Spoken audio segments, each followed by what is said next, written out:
먼저 이제 이런 그 발제 내용들을 들었는데 실제로 이제 이 그 수거를 직접 하시는 관점에서 또 여러 가지 애로사항이나 또 실제 논의되지 않았던 부분들이 좀 있을 것 같습니다. 특히 이제 오늘 그 참여하신 한국 어촌어항공단의 이제 고정호 팀장님이 또 이런 걸 직접적으로 담당을 하셨던 부분들이 있으실 것 같아서 뭐 의견 한번 들어보도록 하겠습니다. 네, 한국어촌어항공단 고정욱 팀장입니다. 앞서 설명된 바와 같이 저희 공단에서는 연근해 어장 생산성 개선 지원 사업을 수행하고 있습니다. 명칭은 그렇지만 지금 계속 얘기되고 있는 해양 침적 쓰레기 수거 사업이라고 보시면 될 것 같고요. 그래서 저희가 이제 실제 수거 사업을 추진하면서 좀 애로 사항이 있는 점을 좀 설명을 드리도록 하겠습니다.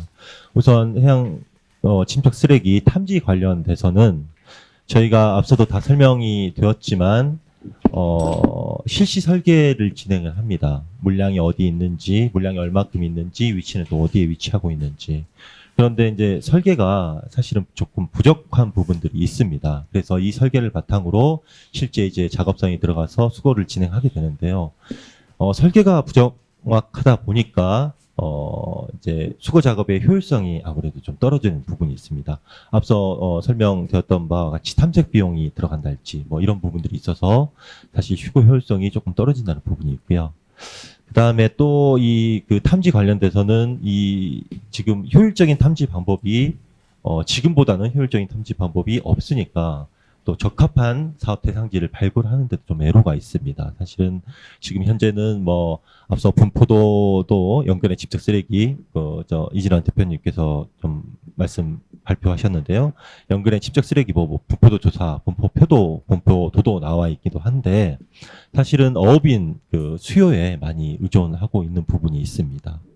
그리고 이제 또 하나 침적 쓰레기 제거 관련돼서 좀 애로사항이 있는 거는 현재 사용되는 방식이 인양틀 방식하고 OPG, 오렌지 필 그랩 방식이 이용되고 있는데요.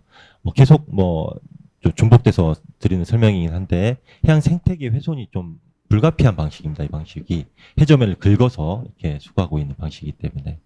그리고 또 문제점이 효율성이 굉장히 떨어집니다. 사실 굉장히 깊은 바다에 있는 거를 작은 인양틀로 수거한다는 것 자체가 수거의 정확성도 떨어질 거고, 또 인양 과정에서 아무래도 이탈되는 그런 부분들도 있습니다. 그래서 이런 부분들도 또 있고요. 특히나 또 인양틀 같은 경우는 이게 지금 수거되는 쓰레기 무게에 따라서 수거 선박의 안전에도 좀 영향을 줄 수 있는 부분이 있습니다. 이게 지금 이게 대부분 와이어를 이용해서 그 인양틀에 달아서 윈치를 좀 감아 올리는 방식으로 진행이 되는데요. 생각보다 무게가 상당합니다. 물의 저항도 받기 때문에 부력도 있겠지만 물의 저항이 더 큽니다. 사실은. 그래서 이게 굉장히 좀 위험한 작업일 수도 있고 합니다. 그래서 안전에도 굉장히 영향을 미치는 부분이 있습니다. 그리고 이제 오늘 계속 논의가 돼야 될 게 이제 신기술 탐지나 제거에 관한 신기술 관련된 부분이지 않습니까? 계속 또 언급해서 좀 어려운 과제가 좀 되긴 하겠지만, 가장 중요한 부분이 비용 효율성일 것 같습니다. 사실은 지금도 어느 수준에서 저희가 지금 평균적으로 톤당 한 300만 원 정도, 400만 원 정도, 비싸게는 400만 원, 조금 저렴하게는 한 200만 원 정도까지 그래서 평균적으로 한 300만 원 정도 소요가 되는데요. 아무래도 비용 효율성이 가장 큰 핵심 키포인트일 거고요. 그 다음에 또 한 가지 점을 또 말씀드리면 기술이 좀 산업화가 돼야 될 필요성이 있습니다. 그냥 단순히 좋은 기술은 나올 수는 있습니다. 앞서 제가 말씀드린 비용 효율성과도 연관이 될 텐데요. 기술이 좀 산업화돼야 될 부분이 있다라는 말씀 좀 드리고, 또 지금까지 좀 얘기가 안 됐던 한 가지 부분이 있는데요. 바다에서 이루어지는, 해양에서 이루어지는 그 작업이기 때문에 굉장히 위험합니다. 사실은. 대부분 위험성에 대해서는 언급이 안 됐는데 신기술에 있어서는 조금 안전성도 좀 고려가 되었으면 합니다. 조금 실례를 좀 들어보면 사실 수거 작업을 하다가 와이어를 감아 올리기 때문에 와이어가 끊어지는 사고들도 굉장히 많이 있습니다. 그러면 단순히 그냥 와이어가 끊어지면 다시 이어서 작업을 할 수 있겠지만 와이어가 해상에서 터지면 인부들도 있고 하기 때문에 인명사고 우려도 상당히 큰 아주 위험한 작업이기 때문에 이런 좀 굉장히 좀 어렵게 좀 말씀드려 좀 죄송한 부분이 있는데 안전성까지도 좀 고려될 수 있는 그런 과제로 접근을 했으면 좋겠습니다. 이상입니다. 네, 고맙습니다. 실제로 그 안전 사고가 많이 일어나나요? 네. 빈번하지 않고 어차피 이제 빈도 숫자가 많지 않다 보니까 아까 그 중간에 그 어업인 수요에 많이 의존한다라는 말씀하셨는데 그걸 좀 구체적으로 좀 얘기를 해주시면 좋을 것 같아요. 저희가 그 친척 연근의 친척 쓰레기 시행을 하고 그 자료도 활용을 하고 있습니다. 그런데 이게 이제 비용적인 한계가 있기 때문에 정확한 조사 매번 할 수는 없는 상황이고요. 그 다음에 사실 어업인들이 가장 잘할 수밖에 없습니다. 저희는 이제 사업 대상지를 어업인들 하고 있는 어장 위주로 하기 때문에 어업인들이 본인들이 어떻게 보면 가장 많이 좀 이용을 하기 때문에 어디에 집적 쓰레기들이 많이 있을 것이다, 또 실제로 있다라는 것들을 많이 알고 있기 때문에 사실 사업 대상지 선정함에 있어서 어업인들 수요에 많이 의존하고 있는 부분이 있고요. 근데 그 어업인들 수요라는 게 사실 정확한 데이터가 아닌 경우가 대부분 많습니다. 실제 설계를 해보면. 그래서 이제 그런 부분을 좀 말씀을 드렸습니다. 그러니까 불만이 있는 곳에 먼저 따라갈 수밖에 없는 상황인 것 같고요. 네, 네. 아까 그 사실은 이진환 대표님이 말씀하셨던 것 중에 저 되게 이렇게 좀 이렇게 뭔가 이렇게 좀 쇼크는 아니고 조금 놀랐던 거는, 그러니까 우리가 그 가성비가 좋았잖아요. 톤당 비용이. 근데 그게 워낙 쓰레기가 많아서 너무 많이 수거를 하다 보니까 가격이 낮아졌다라는 말씀을 해주셨어요. 그래서 실제로 굉장히 많은 쓰레기들이 특별히 이제 특히 우리 바다 연안의 특성상 또 많이 있을 수밖에 없을 것 같은데 그런 관점에서 이제 아까 좀 얘기해 주셨던 게 좀 기억에 남았고요. 실질적으로 이제 이런 해양 쓰레기 수거를 업으로 하시고 또 앞으로 이제 이런 과제를 또 참여하시고 싶어하는 또 기업체를 운영하시는 또 대표님들은 또 다른 생각 내지는 또 다른 의견들이 있으실 것 같아서 두 대표님께 조금씩 그런 의견들을 좀 들어보고 진행을 하면 좋을 것 같아요. 먼저 우리 원종호 대표님 먼저 좀 의견 부탁드릴게요. 네, 안녕하세요. 저 포시스의 원종화라고 합니다. 네, 저희 회사는 회사의 시작에서부터 해양 쓰레기 문제를 어떻게 좀 해결해 볼까라는 생각을 가지고 이제 시작을 했어요. 그래서 많은 분들이 뜯어 말리셨는데 이번에 도전한국 과제 나온 거 보니까 말리셨던 이유를 좀 알 것 같습니다.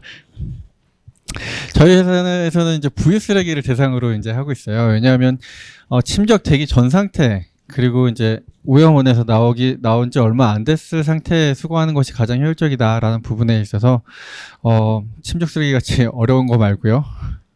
네, 오염원을 관리해야 한다라는 관점에서 접근을 하고 있습니다.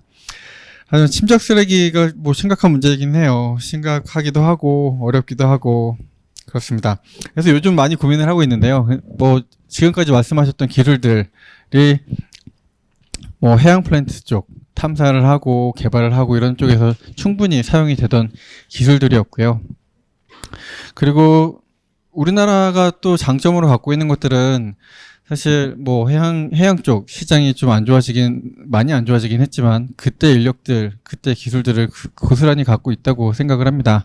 저희 회사 역시도 이제 그 기술들을 바탕으로 이제 개발을 하고 있는데 그 기술들이 산업을 좀 건너뛰어서 여기까지 내려올 수 있는 기회가 있으면 좀 좋겠다라는 부분이 있고요. 네, 기술적으로는 충분히 가능한 부분이긴 하지만 가장 어려운 부분이 그 부분이에요. 지금 보면 해저면을 긁으면 안 된다라는 부분들이 있는데 그게 참 많이 고민들이 됩니다. 그래서 어디까지 해저면 훼손이 가능한가, 어느 깊이까지 가능할까 이런 부분들이 좀 있고요. 그리고 드리고 싶은 말씀은 이런 기회를 통해서 뭔가 새로운 아이디어들이 나왔으면 좋겠다라는 부분도 있고, 하지만 일반적으로 이제 각 기관별로 해수부나 아니면 환경공단, 그다음에 어촌어항공단 각 기관에서 필요한 기술들이 조금씩은 아마 다 다르실 거예요. 근데 민간에서 보면 요즘 해양수산부에서 진행되는 민간 과제들 보면 해양 쓰레기 쪽 과제들이 엄청 많거든요. 하지만 뭐 저희도 같이 겪고 있는 문제이긴 하지만 개발이 되고 이제 현장에서 실행이 되지 못하는 경우들이 엄청 많습니다. 뭐 저희 회사뿐만 아니라 정말 좋은 기술이라고 생각이 됨에도 불구하고, 그리고 정부에서 지원을 했음에도 불구하고 실행을 할 수 없는 것들이 엄청 많아요. 그래서 도전한국 이번 과제도 엄청 좋은 기회이고, 그렇지만 이런 것들을 좀 기존에 있던 기술들을 좀 많이 적용시켜 가면서 각 수요기관에서 좀 조금 개선을 해 나가면서 가시는 것도 좀 좋지 않을까라고 생각하고요. 침적 쓰레기 저희도 꼭 지원은 하겠지만 아직까지 아이디어가 잘 없네요. 네. 지인 소개로 참여하게 돼서 저로서는 굉장히 감사하게 생각하고 있는데요. 저희 회사는 하드웨어 쪽을 제작하는 회사입니다. 뭐 플랜트나 석유화학 플랜트나 이제 그 발전소 같은 쪽 기자재를 제작하는 업체인데 평소에 폐기물 쪽에 관심이 많다 보니까 이번에 이 모임 자담에 가서 좋은 말씀 좀 들어보라고 해서 왔어요. 사실 저는 그 오늘 발표해 주신 말씀해 주신 이런 자료에 대해서 사실 처음 접하는 것도 많고요. 그리고 뭐 새로운 사실들도 많이 알게 됐는데 제가 이쪽 도전한국 폐기물 수거에 관해서 이렇게 뭐 깊은 지식은 없는 상황인데 뭐 다른 관점에서 좀 접근해서 말씀드려도 괜찮습니까? 그 도전한국 과제의 취지하고 맞는지는 모르겠는데 사실 제가 해양 레저 활동을 좀 오래 했었어요. 그런데 그 레저 활동 하시는 분들도 뭐 젊은 분들도 있고 뭐 시니어 분들도 계신데 그분들 아이디어를 이렇게 들어보면 일단 뭐 이렇게 정리된 그 생각은 아닙니다만 고기 잡는 분, 어업을 하시는 분들의 규모가 좀 커지면 좋다. 그러면 관리하기도 좋고 그러면 영세한 분들은 어떻게 해야 되냐? 마린 서비스 쪽 업종으로 확대해서 흡수되게 하면 좋거든요. 그러니까 우리나라의 마리나도 굉장히 부족하고 어쨌든 그렇게 이제 좀 규모가 있는 쪽으로 관리가 될 수 있도록 해서 뭐 그런 어업하시는 선주들한테는 뭐 그물이 끊어지기 전에 국가에서 지원해서 빠지지 않게 만들어줄 수 있으면 또 좋지 않겠냐. 이건 뭐 먼 훗날을 위한 생각이기는 한데요. 저는 이제 그런 쪽으로 좀 접근을 해봤었습니다. 네네. 여기까지 말씀드리겠습니다. 고맙습니다. 네. 이제 사실은 여기까지가 주최 측에서 저에게 준 그 시나리오에 있는 시간이었고요. 아유, 답답했습니다. 네. 이제 2시간이라고 주셨는데 지금 45분이 남아서 이제 우리끼리 이제 마음껏 논의를 좀 하면 좋을 것 같은데요. 이제 요거 안 보면서 좀 논의를 좀 드리고 싶습니다. 지금 사실은 박정훈 대표님도 말씀을 하셨는데 아까 제가 이제 발표 내용을 지난번부터 계속 듣다 보면 이제 뭐 어떤 궁금증이 자꾸 이제 생기냐면 굉장히 많은 비중이 뭐 폐어망, 자망, 통발, 타이어. 사실은 뭐냐면 우리가 어떤 목적으로 쓰던 것들이 근해에서 이제 유실되거나 뭐 분실되거나 이렇게 뭐 없어져서 생기는 이슈들. 그러니까 결론은 무슨 얘기냐면 아까 지금 좋은 지적을 해주셨지만 예방을 뭔가 이렇게 없어지지 않게 하거나 유실되지 않는 쪽에 노력을 많이 해서 내지는 어떤 책임제로 그들이 좀 스스로 뭐 놀러 가면 우리 놀러 가서 쓴 물건 가져가, 쓰레기 치워가 이렇게 보통 얘기하듯이 그런 것들이 좀 예방 차원에서 많이 논의가 되고 준비가 되는 게 이미 마음껏 버려진 다음에 치워오는 것보다는 조금 뭐 유리한 부분들도 있을 것 같은데 이런 부분에 대해서 어떻게 생각을 하시는지 좀 의견들을 좀 들어보면 좋을 것 같아요. 네.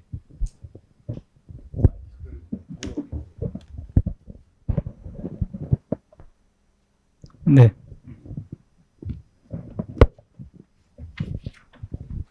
일단 그 예방 부분을 말씀해 주셨는데 저는 아까 소개해 드렸다시피 법과학협동조합의 장명관 사무국장입니다.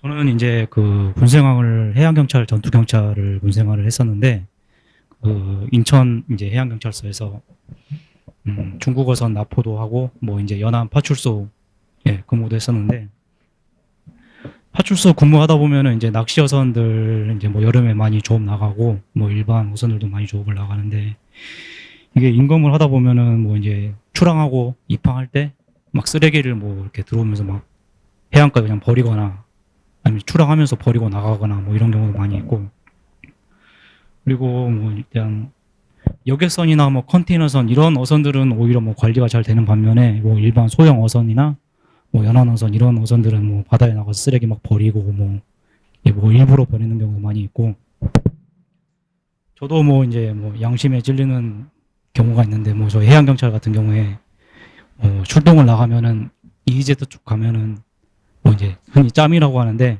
이 음식물 쓰레기 이런 걸 그냥 바다에 버리고 그런 경우도 많이 있었는데 뭐 이제 음식물 쓰레기 같은 경우에 뭐 분해돼서 뭐 상관이 없다고 하지만 이제 음식물 쓰레기를 담는 그런 봉투, 비닐, 뭐 비닐 쓰레기 이런 경우에 이제 분해가 안 되니까 이런 부분들이 이제 해양으로 오염시키고 하는데 이런 오염 방지 차원에서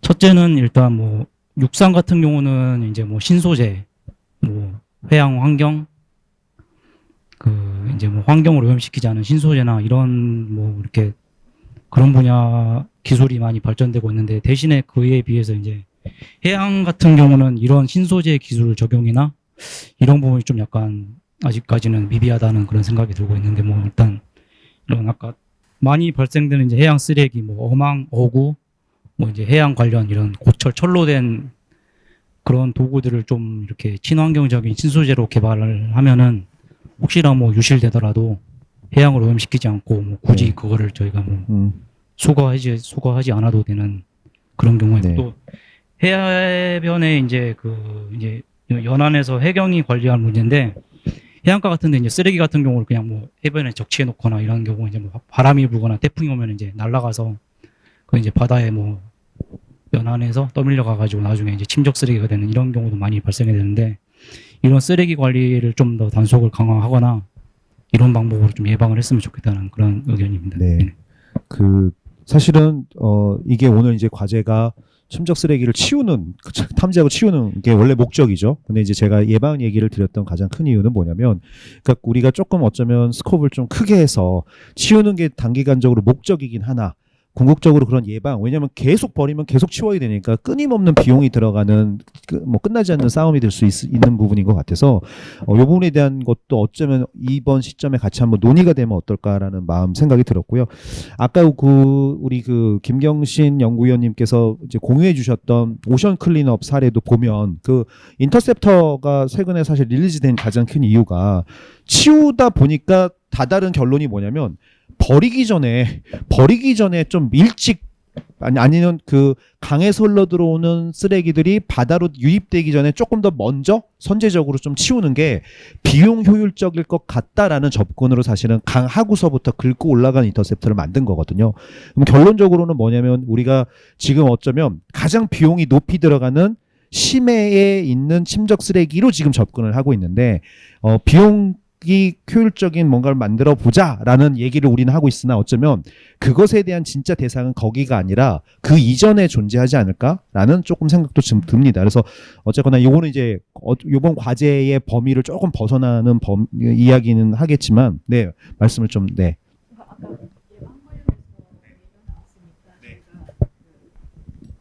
과에서 가지고 있는 일단 뭐 기본적으로 예방과 관련돼서 그 추진하고 있는 정책들에 대해서 좀 말씀을 드리면은 일단 예방 중요하죠. 예방이 가장 중요한데 그 예전에 이제 뭐 어구를 버려지는 어구를 좀 줄이기 위해서 어구 실명제라든지 뭐 이런 것들을 시도를 했는데 사실 이게 뭐 그다지 효력을 많이 발휘하지 못했었어요. 못하고 이제 그 다음에 올해 그러니까 작년에 이제 5월달에 그 해양 플라스틱 저감 종합 대책을 마련을 하면서 그게 이제 어구 부표 보증금 제도라든지 공병 회수하는 그 보증금 제도 있잖아요. 뭐 그런 것도 넣고 그다음에 그런 거 하고 이제 그 강 하천에서 들어오는 거 유입량을 줄이기 위해 가지고 이제 하천관리청한테 수거 의무를 부여하는 그래서 이제 앞으로 그 의무가 부여가 되면은 뭐 하천관리청에서 뭐 어떤 아이디어를 적극적인 아이디어를 내서 그걸 좀 줄이기 위한 노력들을 할 거라고 이제 좀 보여지는데 그게 이제 시초 단계라는 시작 단계라는 그런 부분 좀 말씀을 드리고요. 그 외에 이제 그 아까 말씀하신 대형 선단으로 움직이는 거 그런 것들도 지금 수산 쪽에서도 사실 좀 그 하려고 추진을 했었어요. 그게 일종의 미국에서 하고 있는 캐시쉐어 프로그램이거든요. 그래서 이제 어떤 어종에 대해서 할당량을 주면은 그 받은 할당량 범위 내에서 내가 받은 그 할당량을 이제 다른 사람한테 팔 수 있도록 해서 결국은 이제 그 대형화되어 있는 이제 그 어선이 좀 이제 뭐 조금 소규모로 하는 사람들은 이제 점점 수가 줄어들고 뭐 그렇게 가는 방법인데 그것도 우리나라에서는 잘 안 먹히고 있어요. 그게 이제 거부감도 많이 있고 해가지고 여러모로 좀 어려운데 그 이제 여러 가지 육상에서 들어오는 거라든지 부표도 지금 이제 패스트루 폼으로 만드는 거 이런 것들도 좀 줄이기 위해 가지고 이제 다부처 미세 플라스틱 R&D가 지금 예타 중에 있거든요. 이게 이제 내년에 들어가게 되면은 실제 이제 그걸 거기 안에는 이제 그 대체제 개발이라든지 그러니까 실제 그 부표를 현재의 부표를 이제 대체할 수 있는 어떤 그 대체제 개발이라든지 뭐 이런 것들이 들어가 있기 때문에 그런 것도 이제 뭐 정부가 좀 준비하고 있다라는 거 말씀을 드립니다. 근데 이제 어구는 사실 이게 대체제 개발도 쉽지가 않고 그러다 보니까 결국은 뭐 지금처럼 유실되는 거는 뭐 좀 재래적인 방법으로 걷어내는 것밖에 없는데 그걸 이제 좀 선진화할 수 있는 여러 가지 기술 개발들. 그다음에 아까 그 김경신 박사님께서 말씀하셨던 기본적으로 핫스팟을 그 인지해내는 방법이 굉장히 중요하다라고 생각이 들거든요. 이걸 비용 효율적으로 하려면은 그 막 이렇게 움직여서 돌아다니는 어선을 좀 활용할 수 있는 방법이 뭐 어떻게 활용할지는 모르겠습니다만 그런 활용 방법도 좀 있을 것 같다라는 생각이 들고 그다음에 그 사이드 스캔 소냐하고 아까 말씀드렸던 수중 드론하고 뭐 그다음에 뭐 수중 카메라도 있을 건데 그런 것들을 제반적으로 기술들을 봤을 때 어떤 비용이 가장 적게 들면서 기존에 기존 어선을 잘 활용을 해서 그 중에 뭐 사이드 스캔 소냐는 되게 어려울 것 같은데 뭐 수중 드론이라든지 아니면은 수중 카메라 뭐 이런 것들도 활용을 할 수 있는지는 모르겠습니다. 그런 걸 좀 뭐 활용할 수 있다라고 하면은 굉장히 좀 비용이 절감될 수 있을 것 같다라는 생각도 들고 아무튼 그게 그 예방에 대한 어떤 정부 정책의 흐름하고 그다음에 네. 저의 그 아이디어 간단하게 녹여서 네, 말씀드려봤습니다. 고맙습니다. 네. 아유, 진작 한번 이렇게 발언의 기회를 드리려고 하다가, 왠지 이렇게 뭔가 큰 걸 갖고 계실 것 같아서. 근데 사실 보통 이런 걸 하다 보면 자주 이제 느끼는 게 뭐냐면, 이제 우리 소위 말해서 이제 뭐 이렇게 했으면 좋겠어요, 저렇게 했으면 좋겠어요 라고 얘기하는 것들이 실질적으로 주무부처에서는 이미 고민되고 했던 경우들이 사실 굉장히 많더라고요. 그래서 이렇게 우리가 어쨌거나 이 문제에 대해서 다시 논의하고 한다는 것들은 그렇게 고민했음에도 불구하고 중앙이 아닌 주변에서부터의 어떤 새로운 관점, 새로운 시도 이런 곳에서 조금 의미 있는 그런 어떤 게 나오지 않을까 하는 이제 그런 가능성 때문에 이제 얘기를 한다라고 생각이 들고요. 좋은 말씀을 해 주셨는데, 그럼 이제 사실은 이제 어쨌거나 지금 이제 중심 토픽은 해양 침적 쓰레기를 탐지하는 거. 그러니까 아까 핫스팟 말씀을 하셨고, 그 김경신 박사님께 제가 그러면 좀 한번 질문을 좀 드려보고 싶은 게, 핫스팟이라고 하는 것이 얼마만큼이나 존재하고 있으며 그리고 핫스팟이라고 하는 것이 실질적으로 그 비용 효율적인 측면 지금 우리 목 사무관님도 그렇게 말씀하셨지만 뭐 움직이지 않는 뭔가 그게 있다면 그 핫스팟이 발생하는 어떤 이유라든가 이런 것도 있을 것 같은데 좀 종합적으로 그 부분을 한번 좀 얘기를 해주시면 좋을 것 같아요. 외국에서도 쓰레기가 우리나라는 반대로 해왔어요. 우리나라는 이제 쓰레기 조사하고 수거가요 반대로 행해졌어요. 그러니까 외국 같은 경우에는 핫스팟을 먼저 찾고 그 다음에 수거 사업이 들어가거든요. 근데 핫스팟을 찾는 방법을 어떻게 하냐면 어업인한테 물어보는 방법이 아니고요. 그러니까 우리가 쓰레기의 성상이라든가 그다음에 발생원을 과학적으로 특정하고 앞서 말씀드린 조호보장이 있다 그러면 조호보장이 특정이 되잖아요. 그럼 그게 어쩔 수 없이 많이 모일 수밖에 없어요. 그걸 이제 경험에 의한 게 아니라 과학적인 데이터에 의해서 핫스팟을 정해요. 그리고 핫스팟을 특정하는 행위는 검증하는 행위는 어업인한테 물어봐서 둘이 동그라미 맞으면 맞는 거예요. 그 다음에 수거를 하는 작업을 하는데 우리나라는 그 작업을 안 해도 됐던 게 초기에 워낙 쓰레기가 많아서 어업인들이 물어본 데 가면 항상 쓰레기가 많았었어요. 근데 문제는 그게 뭐가 생겼냐면 그게 자연스럽게 핫스팟이 된 거예요.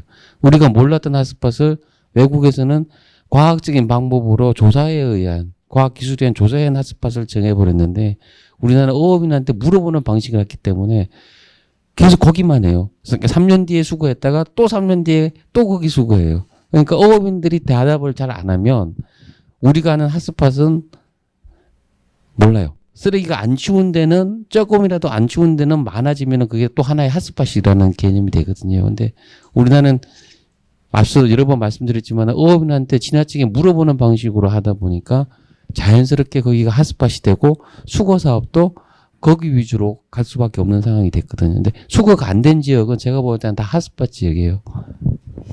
예. 네네. 말씀하셨잖아요. 네네.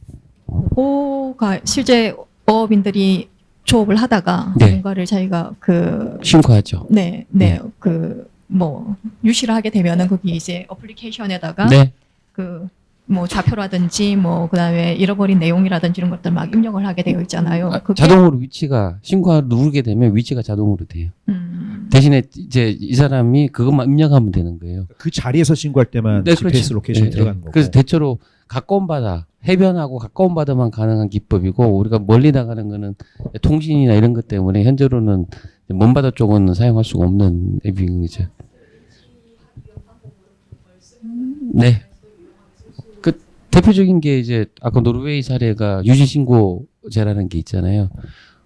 잃어버린 사람한테 법적으로 의무를 주거나 법적으로 의무를 안 하고 자율적으로 어업인들이 하게 하나 해서 그 정점이라는 게 정해지잖아요. 거기가 핫스팟이 되는 거예요. 그래서 옛날에는 노르웨이도 보면은 이제 선박에 있는 통신에 의해서였는데 요새는 노르웨이 정부가 앱을 개발해 줬어요. 마린 데브리스 트랙이라는.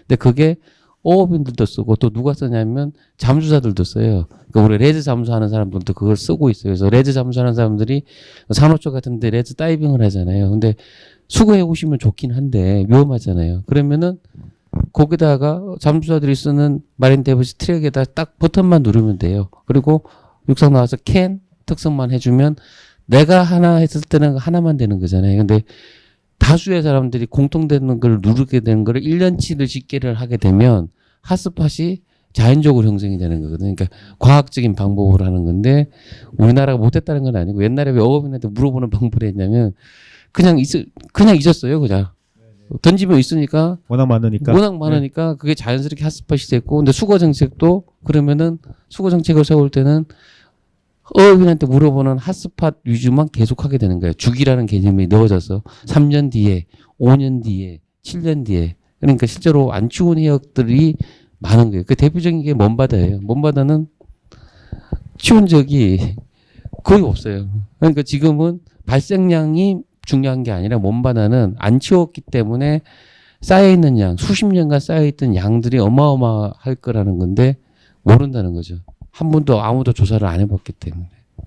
그 특성을 하나 좀 이해를 하셔야 되는 게 먼바다로 가는 배는 대체로 어구가 비싸요. 네. 그래서 어업인들이 정말 그 몇천만 원 하는 어구 자체를 고의로 버리는 경우가 상당히 없어요. 그리고 좀 이상이 있으면 연안 같은 경우에는 어망 같은 거 자방 같은 거 10,000원도 안 하거든요. 근데 그 어획물이 그거 훨씬 비싸기 때문에 뭐 가끔 그런 경우 있지만 먼 바다는 가면 갈수록 어구 자체가 많이 비싸기 때문에 유실되는 경우나 이런 경우는 잘 없다. 근데 왜 지금 해수부나 먼 바다를 할까? 연안이나 앞바다는 계속 치워왔거든 오랫동안요. 근데 한 번도 안 치운 거예요. 한 번도 안 치운 거기 때문에 아마 양이 상당히 많을 거고 우리가 네. 중요한 건 그 먼 바다에서 핫스팟을 모르는 거죠. 그래서 핫스팟도 앞서 말씀드린 것처럼 변하는 경우가 있다. 이렇게 말씀을 드릴게요. 거기에 좀 더해서 하나 질문을 좀 드려보고 싶은 게, 그러니까 아까도 이제 어업인들의 의견들을 좀 많이 인용을 하신다고 말씀하셨는데, 이제 핫스팟을 찾으려고 하는 게 비용 효율적이 높다라고 우리가 전제를 지금 하고 얘기를 하고 있는데, 예를 들어서 아까 이제 3년 후에 같은 자리를 또 가서 치운다. 근데 여전히 쓰레기가 많아서, 그러니까 굳이 핫스팟을 찾는 거가 의미가 없을 수도 있는 거잖아요. 계속 쓰레기가 많으면. 그러니까 지금 핫스팟이라고 하는 거는 지금 주기적으로 치우는 장소보다는 훨씬 더 많기 때문에 내지는 현재 주기적으로 채우는 곳들은 많이 깨끗해졌다 이렇게 볼 수 있는 건가요?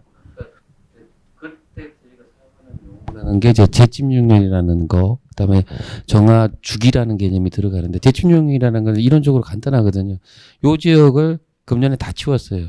그러면 요 지역이 만약에 핫스팟이다. 그러면은 한 5년 뒤에 한번 또 조사를 한번 해봐요. 근데 또 많아졌어요. 그러면 이 지역은 5년 단위로 매번 치워주면 돼. 핫스팟으로 요 지역은 특별한 사상 병력이 없는 한은 5년이 지나면은 또 그만한 물량이 나오니까 탐색 비용이 줄어드는 거죠. 근데 그 넓은 바다를 다 하기가 그런 식으로 다 하기가 어렵고요. 아까 저 우리 이진환 대표께서 했던 분포 실태 조사라는 게 그런 의미거든요. 과학적인 통계적인 조사 방법이 믹싱이 돼서 특정한 해역에 다발되는 지역을 특정하고 그 다발되는 지역이 과연 몇 년 만에 옛날 상태로 재침직이 되느냐 이런 값들을 갖고 계산을 하는데 문제는 그 계산값이 실제로 수거하는 현장에 가보면 상치되는 경우가 많아요. 그 얘기는 조사 자체가 충분히 이루어지지 않은 그 원인에 기인한다고 보시면 될 것 같아요. 네, 네. 결국은 이제 여러 번 말씀드렸지만은 탐색 비용을 줄이는 게 아마 가장 큰 이때의 과업일 것 같고요. 두 번째는 이제 수거하는 이제 비용인데 그것도 뭐 쉽지는 네. 먼바다다 보니까. 네. 자유롭게 네 말씀하시면 되겠습니다. 어떻게 보니까 공학 하셨던 분이 저랑 대표님 혹시 공학하셨나요? 네. 네, 그래서 별로 이제 해양 쪽에 대해서 좀 해양 물리 쪽으로 좀 말씀드리면 아마 저기 지금 참여하신 분들도 해양학 하신다고 하셨는데, 쓰레기도 그렇지만 지금 한강에 보면 사실은 밤섬도 없앴다가 다시 생긴 섬이잖아요. 그렇죠? 그러다 보면 이제 흙도 흐름을 타고 와서 쌓이는 곳이 있고요. 그렇다고 보면 이제 흐름에 따라서 보면 쓰레기도 어느 시점에 가서 쌓일 겁니다. 이게 그 위치에서 버려서 거기에 가라앉는 쓰레기들도 분명히 중량물이라면 그 위치에 가라앉겠지만 그렇지 않은 경우에 그물 같은 경우에는 사실은 비중이 물이랑 거의 비슷하거든요. 물에 뜹니다. 그물 같은 경우에는. 근데 이런 것들이 물을 먹는 로프나 이런 것들이 같이 섞이거나 아니면 중량물들이 엉키면서 물을 먹고 가라앉게 되는데 그 물 안에서 이제 흐름이 발생을 하게 될 거예요. 그러면 이제 그 흐름이 종착이 되어서 어디에 가는가에 대한 부분들도 해양 물리적으로 좀 밝혀져야 되는 부분이라고 생각을 하고요.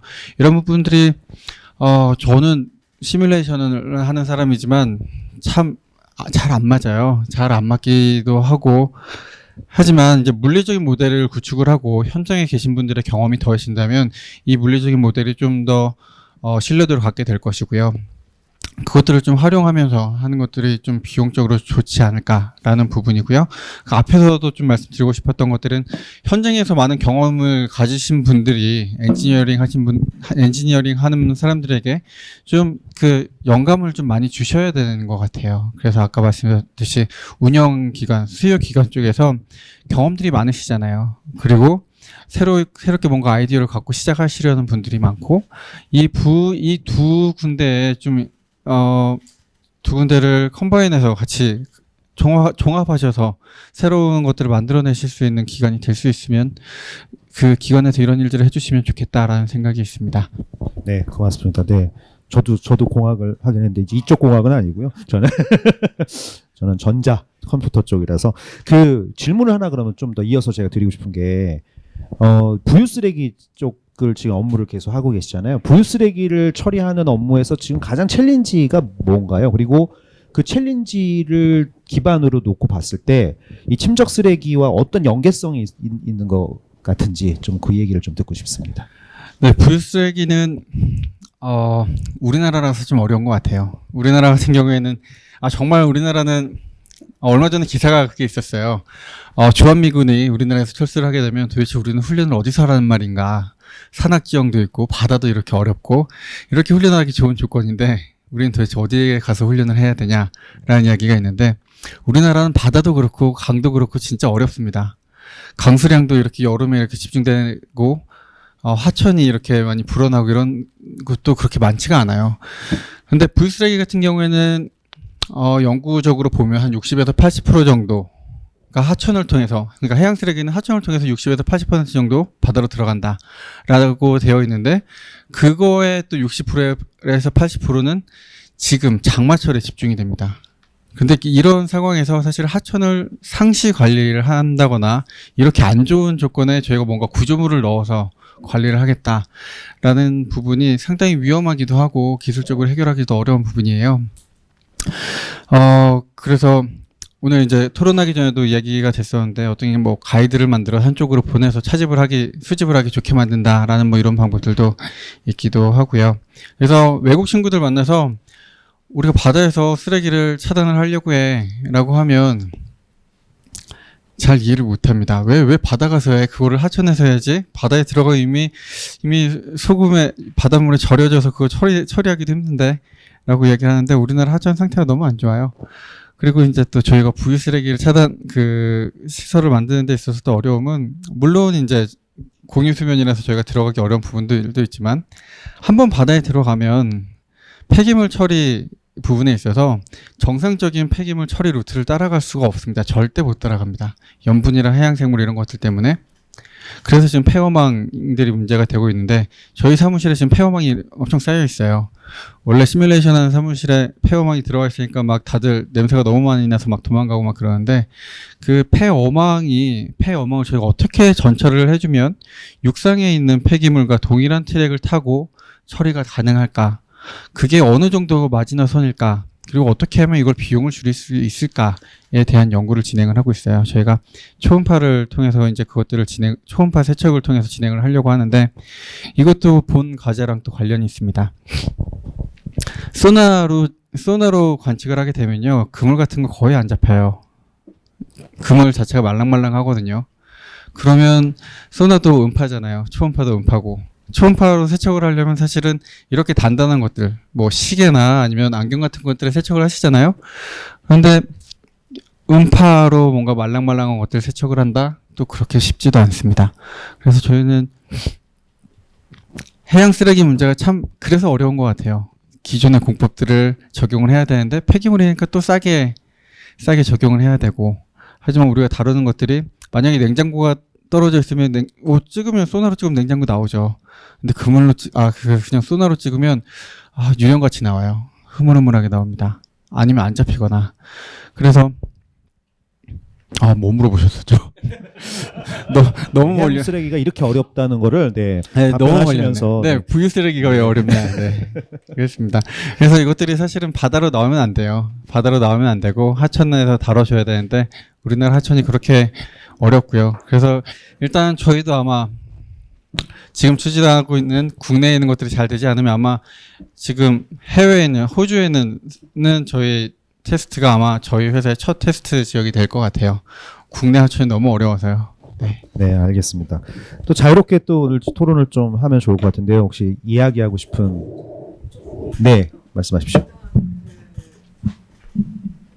그러니까 기존에 쓰던 방식이 일단 그 해저면을 긁으면서 이렇게 모으는, 그러니까 수거하는 방식이니까 뭐 저소 생태계 이제 영향이 있으니까 그 방법을 좀 개선을 하는 것도 뭐 필요하다라고 말씀을 하시는데 그게 딱 바닥에 닿으면은 한 몇 메타까지 자동으로 이격돼서 이렇게 하는 기술은 적용하기 어려운지. 네. 근데 되게 아까 중요한 대표님 말씀하신 게 노르웨이는 있어요. 내구성 평가 제도라고 아까 말씀 양식 시설이라든가 우회에 대해서 근데 법으로 강제된 건 아니고요. 사업주, 그러니까 우리는 선주, 양식 업주가 3년에 한 번씩 그 자기가 갖고 있는 양식 시설이라든가 오구를 자체적으로 검사하게 해요. 근데 자체적으로 한 뭔가 베네핏을 줘야 되잖아요. 뭘 주냐면 보험을 싸게 해줘요.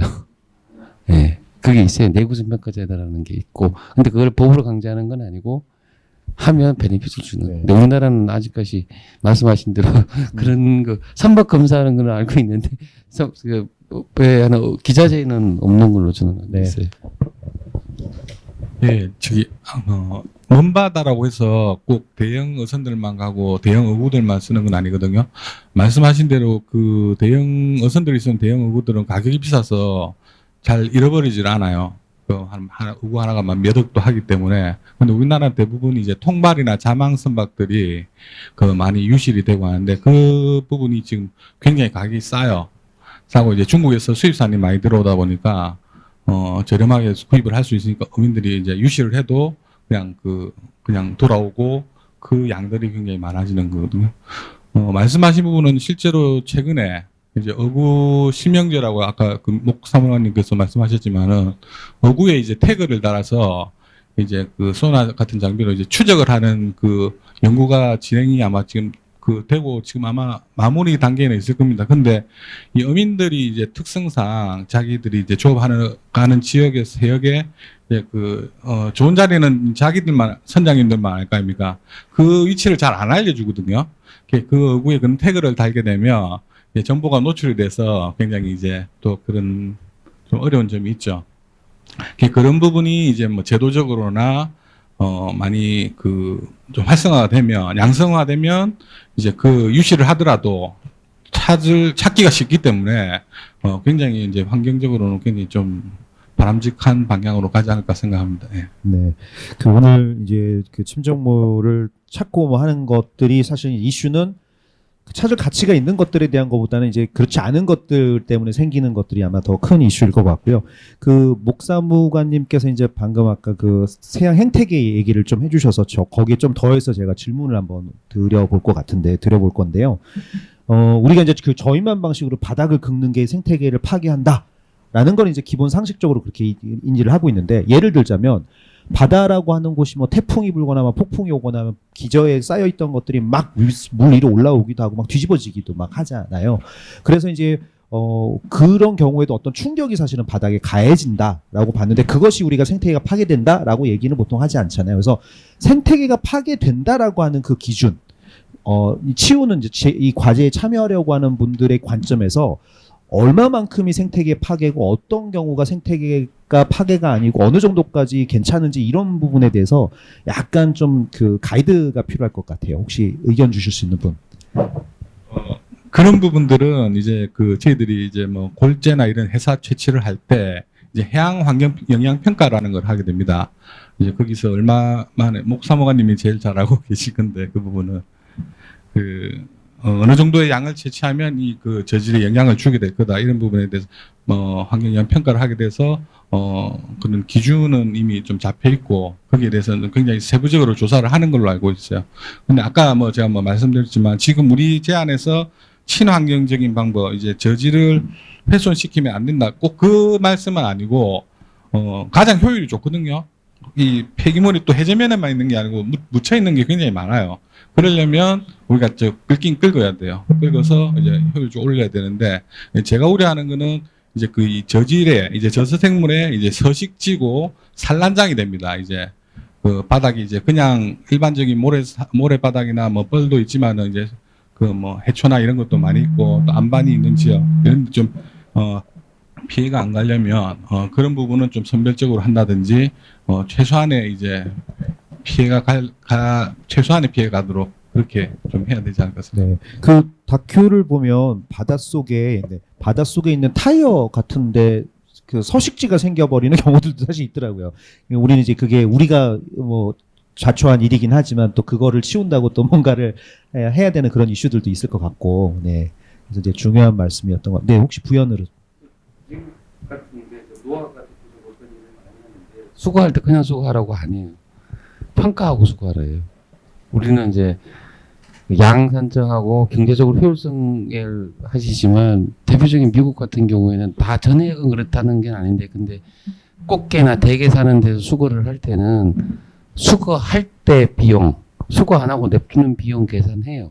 해서 유리하는 쪽으로 해요. 그러니까 우리는 수거, 조사, 수거 요 2단계만 있잖아요. 근데 노아 같은 경우는 대표적인 중간 한 단계가 있어요. 평가라는 단계. 조사하고 수거 단계에서 수거를 하는 게 낫네, 안 낫네를 판단하고 수거를 하거든요. 근데 우리나라 아직 고민을 안 했었죠. 워낙 많았으니까. 일단 치우는 게 좋았어요. 근데 지금 말씀하신 대로 앞으로는 이제 친환경적인 수거를, 우리 해수부도 그런 친환경적인 수거나 이런 용어를 많이 쓰기 시작을 하거든요. 그래서 아마 정책적으로는 한번 고민을 하셔야 될 필요는 있어요. 조사, 바로 수거가 아니고 조사, 평가, 수거하는 그런 체계 쪽으로 한번 고민은 해볼 필요는 있어요. 네, 말씀하십시오. 네. 말씀하신 대로 미국에서는 뭔가 예전에 저인망 트롤 같은 거 이런 것들도 빈번하게 하다가, 그게 이제 해양 생태, 저서 생태계니까 트롤을 하다 보니까 기본적으로 자기가 잡고 싶은 물고기 외에도 다른 부수적으로 물고기가, 굉장히 다른 물고기가 많이 잡히니까, 그런 게 이제 해양 생태계에 영향을 많이 미친다고 해가지고 비용 편입 분석을 다 해요. 그리고 나서 이제 그 업을 닫을 것인지 말 것인지를 다 판단을 하거든요. 근데 말씀하신 대로 이거는 뭐 저인망처럼 뭐 그러니까 근무를 끄는 게 아니고 그 일시적으로 그러니까 뭐 3년에 한 번씩 그냥 그 뭔가를 끄는 거잖아요. 그래서 뭐 말씀하신 대로 그게 정말 그러니까 뭐 해양 생태계에 어느 정도의 영향을, 그러니까 이게 치워가지고 쉽게, 그러니까 비용 효율적으로 치우는 게 가져오는 거하고, 그다음에 이제 그걸 일회성으로 3년에 일회성으로 한 번 이렇게 그러니까 긁어가지고 치우는 거하고 한번 비교 평가를 비용 편입 분석을 해가지고 그게 그닥 이제 크게 뭐 해양 생태계는 뭐 얼마 후에 다시 복원이 될 거니까 뭐 그런 것들을 고려를 하면은 거기에 그 외에도 이제 혼액되는 생물도 별로 없는 상태고 뭐 그다음에 치우는 게 더 유리하다라고 하면은 그 정도는 뭐 예, 해양 생태계의 훼손을 일시적으로 뭐 감수를 하도 좋겠다라는 그런 생각이 들긴 하는데 그것도 이제 뭐 수거를 하기 전에 비용 편입 분석을 짧게 해가지고 네, 뭐 네. 판단하는 게 좋겠다는 생각이 드네요. 네. 대표님께 좀 도움이 되는 네, 답변. 네네. 답변 안 하셔도 되고요. 아, 질문이요? 네, 네. 드려도 될까요? 네네, 네. 네, 저 이진환 대표님께 질문을 좀. 아마 가장 갑자기 든 생각인데요. 아마 이걸 준비하시는 분들 가장 궁금한 부분일 수도 있을 것 같아요. 지금 막연히 그물이라고 생각을 하고 있었어요. 네. 근데 그물이라면 차라리 쉬울 것 같은데 아마 통발이나 이런 것들은 작은 개체들이 굴러다니는 부분들이잖아요. 그래서 수거하려고 하는 대상이 도대체 가장 작은 것들은 어떤 것들이 있을까? 라는 게 좀 궁금합니다. 그 아주 중요한 부분을 말씀하셨는데 아무도 거기에 대해서는 질문을 안 하거든요.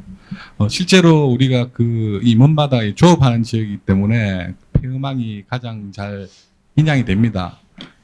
폐음항이 많기도 하지만은 작은 부분을 말씀하신 그런 작은 그 어구들이나 뭐 이런 쓰레기들은 인양을 못하기 때문에 그렇거든요.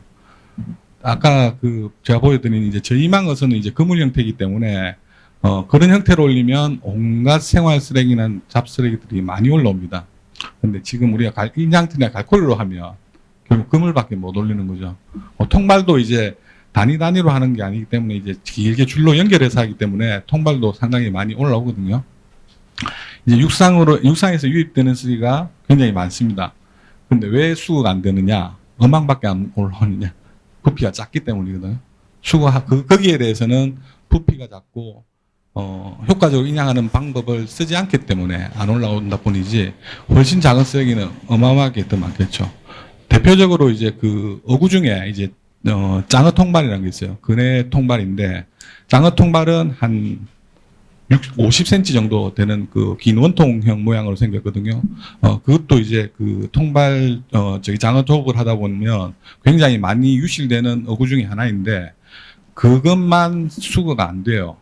왜냐하면 개체 따로 떨어져 있기 때문에 엄청나게 많은 양이 유실되어 있지만은 수거를 하지 않고 있습니다. 예, 그 부분도 앞으로 좀 해결해야 될 부분입니다. 하나 플라스틱 통이 근데 이제 통발 같은 경우는 큰 길이 있고 또 밑에 통발이 달려 있으니까 길이는 2kg 가는 아까 얘기하시는 작은 플라스틱 통 요만한 통발이에요. 이게 줄이 없어요.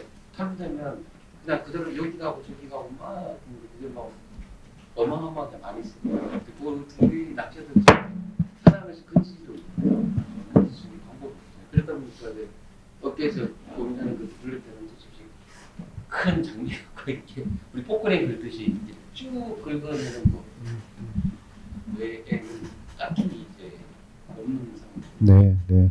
수도 없는 것들이 이제 사실 침적대에 있겠죠. 오늘 사실 이제 또 가장 VIP 두 분이 지금 앉아 계시는데 옵적으로 네, 궁금한 것들도 있을 거고 하고 싶은 말도 있을 것 같은데 네, 두 분께 이제 시간이 많이 없기 때문에 두 분께도 좀 기회를 드리겠습니다.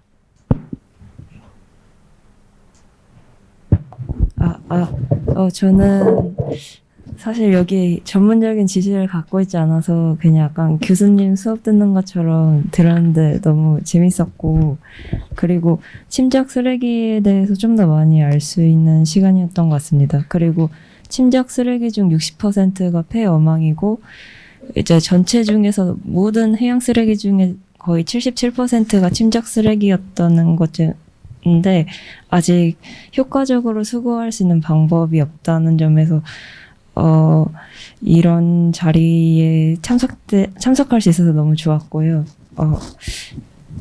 좋은 이야기를 많이 들을 수 있어서 감사했습니다. 아, 네, 질문이 아닙니다. 네, 다행입니다. 네. 아, 여기 옆에 분도 한마디 하시고. 네. 아, 네, 저도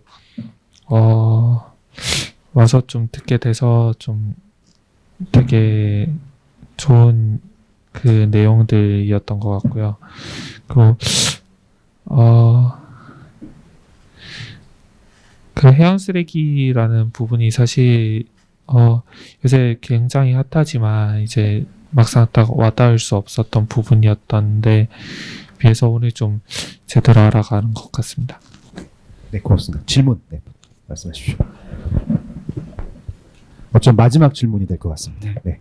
그 아까 해양 생태계 훼손 해저면 긁어서 그 보존하는 그 관련된 질문인데 이게 지금 만약에 해저면을 긁어가지고 쓰레기를 제거한 이후에 해양 생태계 환경 변화, 뭐 생물이나 아니면 환경이 어떻게 뭐 더 오염이 됐는지 안 좋은 쪽으로 됐는지 그런 연구를 하는 그 지속적인 연구를 하고 있는지 궁금한 점이 하나 있고요. 그리고 지금 그 만약에 해양 그 심해 부착물 같은 경우 이제 해양 생물들이 있는데 이런 쓰레기를 수거했을 때 거기에 부착되어 있는 심해 생물들 이런 생물들을 따로 이제 뭐 보존하거나 아니면 이렇게 연구하는 어차피 저희가 이런 쓰레기를 수거하는 목적이 이제 환경 보존이나 그 환경 개선을 위한 그런 목적이기 때문에 그런 생물들을 좀 따로 이렇게 보존하고 연구하는 그런 연구가 진행되고 있는지랑 예. 네, 어떤 분이 답변을 해주실까요? 뭐 고 팀장님이나 아니면 네?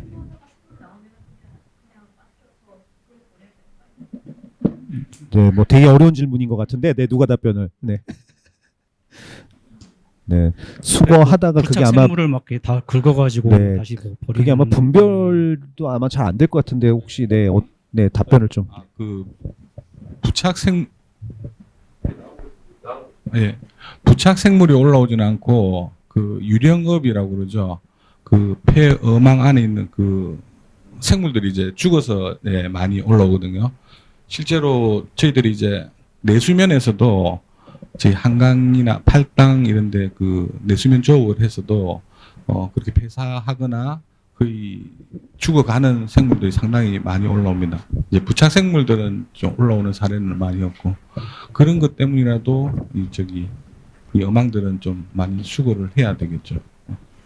네, 그 이제 시간이 거의 다 돼서 이제 마무리를 할 건데요. 마무리하기 전에 그 사전에 좀 질문이 한 가지가 들어온 게 있어서 요거 좀 질문을 드리고 소회 말씀하시고 이제 마무리를 할 텐데 해양 쓰레기에 대한 국제적인 분쟁 내지는 국제법이나 인접 국가 간의 제도적 뭐 갈등 내지는 현황 뭐 이런 것들이 있는지 궁금해하시는 분이 계세요.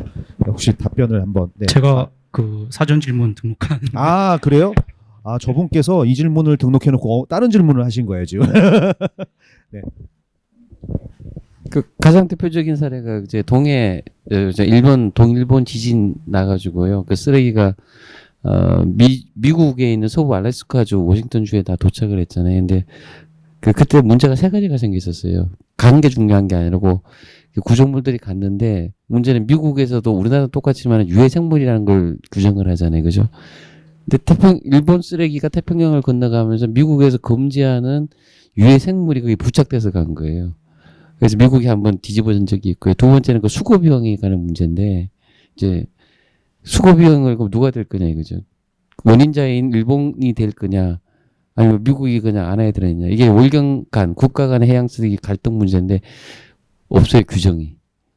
유류오염에 관한 국제 규범이 있기 때문에 가능하거든요. 근데 지금은 그런 규범이 없어서 현재까지 국가 간에 보상한 사례는 없고요. 일본이 미국한테 보상을 했는데 국가한테 보상을 한 게 아니고 수고 시민단체한테 600만 불 2번, 그다음에 캐나다 쪽에 300만 불 1번 이렇게 했는데 국가 간의 그 보상한 건 아니고 일종의 배상이라는 개념이 맞을 것 같고요. 지금 선생님 말씀하신 이런 것들이 UNEP라는 데서 해양 쓰레기 국제 규범 작업이 2015년부터 이루어지고 있습니다. 현재 그 국제 규범을 만들 거냐 말 거냐는 논의를 이어가고 있고요. 그 중에 여러 가지 요인인데 핵심 중에 하나가 앞서 말씀하신 국가가 해양 쓰레기 문제에 대한 보상 체계 만드는 게 그 규범에 들어가 있습니다. 그래서 이제 아마 곧 결정 1, 2년 뒤에 나올 것 같아요. 해양 쓰레기 국제 규범을 만들자 안 만들자고 하는 것들이 근데 거기에 이제 선생님 말씀하신 그런 부분들은 들어가 있을 것 같습니다. 시간이 남을 줄 알았는데 더 주셔도 할 수 있을 것 같은데 네, 더 주시는 않을 것 같고요. 네. 일단 저희 좋은 얘기 많이 해주시고 또 발제해 주신 분들께 감사를 드리고요. 실제로 이 계기를 통해서 이제 많은 분들이 이 현안에 대해서 좀 관심을 갖게 되셨으면 하는 게 가장 큰 바람일 것 같습니다. 두 번째는 그래서 어쨌거나 이 문제를 가뜩이나 우리가 그래도 많은 선례적인 기술과 경험을 가지고 있고 이것들을 좀 활용해서 조금 더 나아갈 수 있는 다양한 제안들 많이 들어왔으면 좋겠다라는 희망을 갖고 있고요. 이걸 통해서 또 우리 그 도전 한국의 요 과제를 통해서 이 문제가 사실 단지 우리만 노력한다고 되는 문제는 아닌 것 같아요. 지금 국제적인 이슈들도 있고 그래서 최근에 본 뭐 UN의 SDP 같은 경우도 SDG 같은 경우도 뭐 17개 이제 과제를 선정을 했는데 그 중에 하나가 또 오션에 관련된 부분이 있고 그래서 굉장히 큰 이니시티브를 가지고 있는 부분이 있는데 우리 같이 이제 이런 해양 쓰레기의 관점보다는 조금 더 큰 그림에서의 관점이라서 이런 어떤 그 선제적인 케이스들을 우리가 좀 먼저 만들어 보고 이런 것들을 국제사회에 좀 어필을 해서 좀 공동체적인 협력, 협조 이런 것들을 만들어내는 게 우리 혼자 열심히 푸는 것보다는 훨씬 더 중요한 방향성이 아닐까 이런 생각이 조금 들었고요.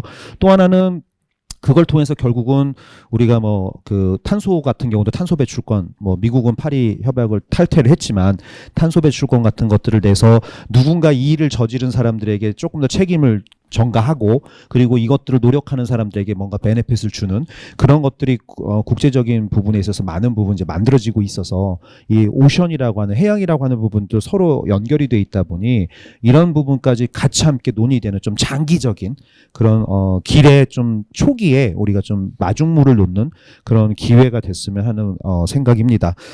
참석하셔서 어쨌거나 소중한 시간 비도 밖에 엄청 오는데 네 가실 수 잘 가셔야 될 것 같고요. 영상을 통해서 또 참여해 주시는 많은 분들 관심 가져주시고 앞으로도 많은 지지 그리고 또 참여해 주시기를 기원 드리면서 다시 한번 감사의 말씀 드립니다. 이렇게 마치도록 하겠습니다. 고맙습니다.